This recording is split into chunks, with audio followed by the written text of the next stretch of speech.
ओम नमः शिवाय। जय हिंद फ्रेंड्स। मेरा नाम बाबा रामदास है और आप मेरा यूट्यूब चैनल देख रहे हैं दद्दा की खरी खरी। मेरे बहुत से मित्र मुझे बहुत दिनों से कह रहे थे कि कॉमनवेल्थ गेम्स चल रहे हैं, कॉमनवेल्थ गेम्स अभी रिसेंटली कल परसों खत्म हो गए हैं, तो उस पे आप अपना एक वीडियो बनाइए, अपना एक वक्तव्य दीजिए, अपनी टिप्पणी दीजिए। तो देखिए, मेरा तो बहुत पुराना स्टैंड रहा है कॉमनवेल्थ गेम्स के बारे में या इस कॉमनवेल्थ संगठन के बारे में कि ये जो कॉमनवेल्थ जो संगठन है ना, ये पुराने ग्रेट ब्रिटेन, इंग्लैंड जैसे ब्रिटेन कहा जाता है, जो पुरानी जो ब्रिटिश जो साम्राज्य था, उसके गुलाम देशों का, उसकी कॉलोनीज का एक संगठन है। हालांकि अमेरिका भी कभी जो है ब्रिटेन का गुलाम रहा है, परंतु वो इस संगठन का सदस्य नहीं है। यूएसए जो है वो कॉमनवेल्थ का सदस्य नहीं है, पर बाकी सारे गुलाम कंट्रीज हैं। अच्छा यार, जितने भी ये कंट्रीज जो कॉमनवेल्थ के सदस्य हैं, उसमें अगर मुख्यतया दो कंट्रीज को निकाल दिया जाए, कनाडा और ऑस्ट्रेलिया को, तो उन दोनों के अलावा कोई बहुत ज्यादा स्पोर्टिंग नेशंस का संगठन नहीं है। जो देश कॉमनवेल्थ में भाग लेते हैं उनका स्पोर्ट्स का स्टैंडर्ड बहुत ही कमजोर है।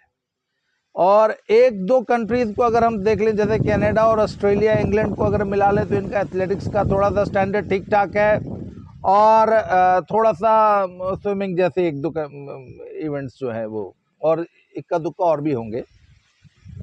पर मैं स्पेशली जो है ना, मैं रेसलिंग पे कमेंट करता हूँ कि कॉमनवेल्थ गेम्स में जो रेसलिंग का स्टैंडर्ड है वो इतना पुअर है कि एक या दो पहलवान, मतलब जो हैवी वेट रेसलर्स होते हैं ना, वो कनाडा के आते हैं, वो भी पंजाबी मूल के दो लड़के हैं।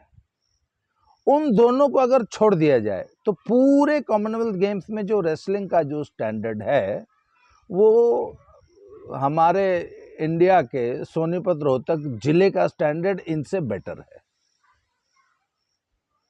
तो कुल मिला के कॉमनवेल्थ रेसलिंग का स्टैंडर्ड हमारे जो नेशनल जो स्कूल गेम्स होते हैं ना, हिंदुस्तान के जो स्कूली बच्चों की जो रेसलिंग होती है, मैं आपको बता रहा हूं कि स्कूल की टीम अगर कॉमनवेल्थ गेम्स में भेज दी जाए तो वो भी ये 10-12 मेडल ले आएंगे। कैडेट्स को अगर भेज देंगे ना, कैडेट माने जो 16, 17, 18 साल के बच्चे होते हैं, 16, 17 साल के, उनको अगर आप कॉमनवेल्थ गेम्स की टीम में, नेशनल टीम में भेज देंगे, तो अभी हमारी जो सीनियर टीम जितने मेडल लेके आई है ना, लगभग इतने ही मेडल वो कैडेट्स भी ले आएंगे हमारे कॉमनवेल्थ गेम्स में। तो अब सवाल ये उठता है कि साहब, जब हमारे इस कॉमनवेल्थ गेम्स का स्टैंडर्ड इतना पुअर है रेसलिंग का, तो आखिर हम अपने इतने सीनियर एथलीट्स को, सीनियर पहलवानों को, बजरंग पूनिया, रवि दहिया, विनेश फोगाट, दीपक पूनिया जैसे सीनियर मोस्ट रेसलर्स को, जो कि ओलंपिक मटेरियल है, जो कि ओलंपिक्स में अच्छा परफॉर्म करते हैं, जो ओलंपिक के मेडलिस्ट हैं, साक्षी मलिक जैसे जो ओलंपिक मेडलिस्ट हैं, उनको हम ये एक डिस्ट्रिक्ट स्कूल लेवल टूर्नामेंट में भेजते क्यों? देखिए, हर खिलाड़ी का भी अपना एक स्टैंडर्ड होता है और वो अपने स्टैंडर्ड के अनुरूप ही किसी टूर्नामेंट में भाग लेता है। अपने स्टैंडर्ड से नीचे के टूर्नामेंट में कोई भी खिलाड़ी भाग लेना पसंद नहीं करता।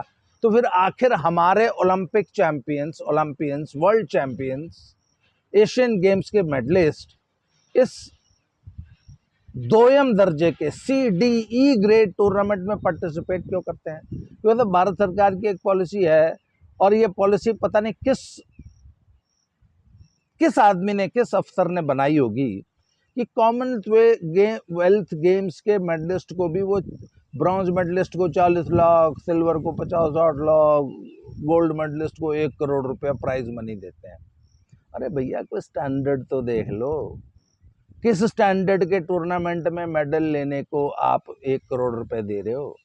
अब उस 1 करोड़ के लालच में हमारा जो सबसे तगड़ा पहलवान है ना, वो अपना समय, अपना टाइम टेबल में एक जगह होती है हर खिलाड़ी की कि आपको साल भर में इन टूर्नामेंट्स में भाग लेना है। तो एक विश्व स्तरीय खिलाड़ी को विश्व स्तरीय टूर्नामेंट्स में भाग लेना होता है, वो अपने टाइम टेबल में इस स्कूल लेवल के टूर्नामेंट को घुसेड़ देता है। बजरंग पूनिया और रवि दहिया जैसा खिलाड़ी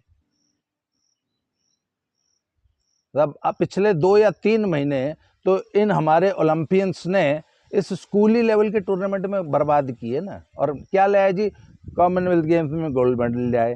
सब बजरंग पूनिया की लाइफ में, रवि दहिया की लाइफ में कॉमनवेल्थ गेम्स के मेडल का क्या महत्व है? ये तो वही बात होगी ना कि सचिन तेंदुलकर और वो क्या नाम, गांगुली और द्रविड़ जो है स्कूल में गली में बच्चे टूर्नामेंट खेल रहे थे, वहां पर ये भी खेलने लग गए। इन्होंने हर बॉल पे छक्के मारे, फिर इन्होंने डांस करे, ओ भाई हमने छक्का मार दिया। अरे यार, स्कूली बच्चों से खेलोगे क्या तुम? और तब मुझे तो ताज्जुब तब होता है जब कॉमनवेल्थ गेम्स में हमारा पहलवान कुश्ती जीतता है, 30 सेकंड में 10-0 कर दिए। अरे भाई, कोई स्टैंडर्ड ही नहीं है, डिस्ट्रिक्ट लेवल के पहलवान से लड़ रहा है तो 30 सेकंड में ही 10-0 करेगा। उस पर हमारे प्रधानमंत्री जी उनको बधाइयां दे रहे, ओ भाई तने बहुत बड़ा काम कराया भाई, उत्तरी गली में तू क्रिकेट खेल रहा था, तने छक्का मार दिया। गली के बच्चे बॉलिंग कर रहे थे, सचिन तेंदुलकर ने छक्का मार दिया, भाई वाह कमाल कर दिया। ये तो वही बात होगी ना। बजरंग पूनिया ने, रवि दहिया ने 30 सेकंड में कॉमनवेल्थ गेम्स में 10-0 कर दी। मोदी जी डांस कर रहे हैं, मोदी जी बधाई दे रहे हैं। अब आप कहते हैं, कई लोगों ने ना, मैंने फेसबुक पे इस पे बहुत सारा बहुत विस्तार से लिखा है, तो कई लोग कहते हैं कि नहीं गेम्स हो रही है तो उसमें मेडल तो आने ही चाहिए।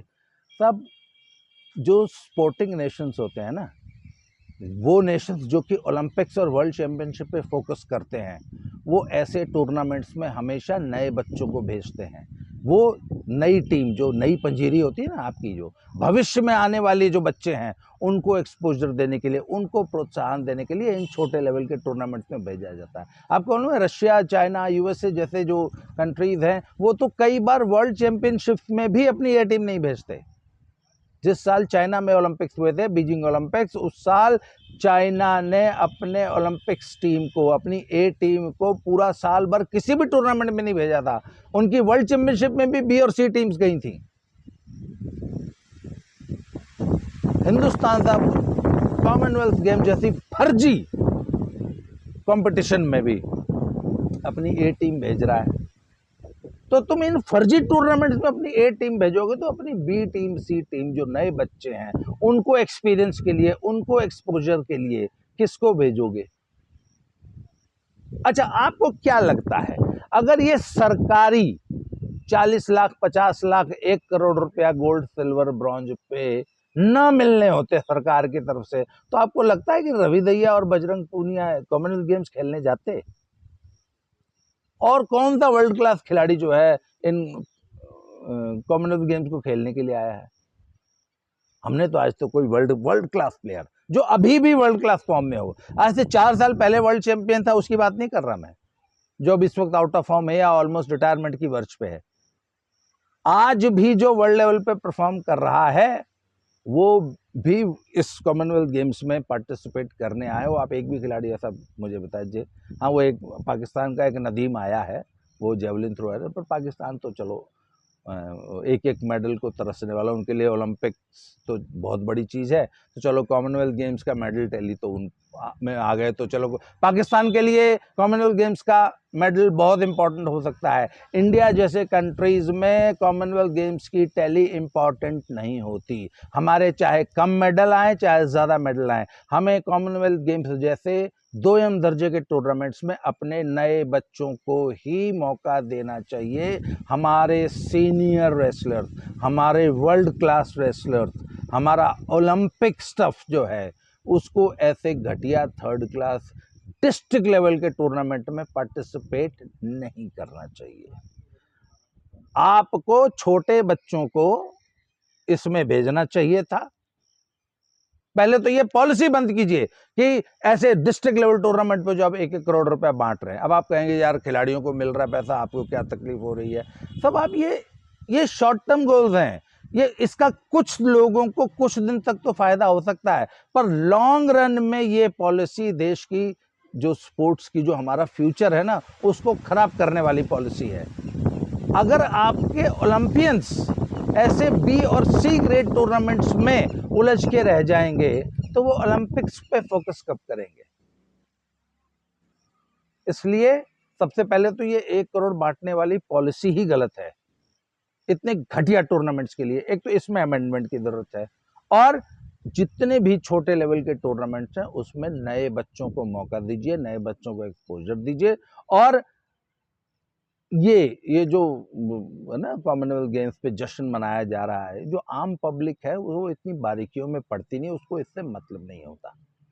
परंतु जो नीति नियंता लोग हैं, जो समझदार लोग हैं, जिनके हाथ में देश की बागडोर है, जो प्लानिंग कर रहे हैं, जो आज से 2 साल बाद, उसके बाद नेक्स्ट ओलंपिक्स, उसके बाद नेक्स्ट टू नेक्स्ट ओलंपिक्स, या अगले 3 ओलंपिक्स की जो लोग प्लानिंग कर रहे हैं, जो आज से तीसरे ओलंपिक के लिए जो लोग फोकस कर रहे हैं, उनको तो इस बात पे ध्यान देना चाहिए ना कि हम अपने ओलंपियंस को इन छोटे छोटे लक्ष्यों में न उलझाएं, उनका टाइम इनमें वेस्ट ना करें, इनमें अपने छोटे बच्चों को भेजें और वो बड़े टूर्नामेंट्स की तैयारी करें।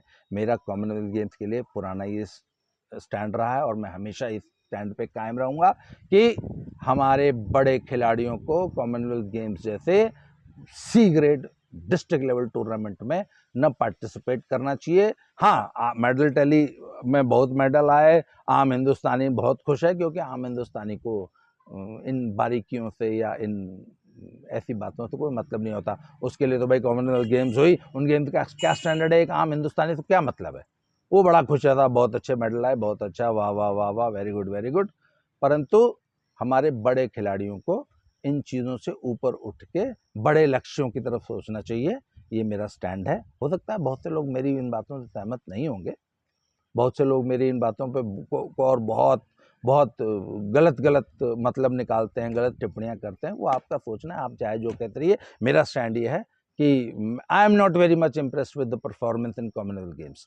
आज के लिए इतना ही, बहुत बहुत धन्यवाद। अगले फिर किसी विषय पे बहुत जल्दी फिर से मिलते हैं। Thank you very much.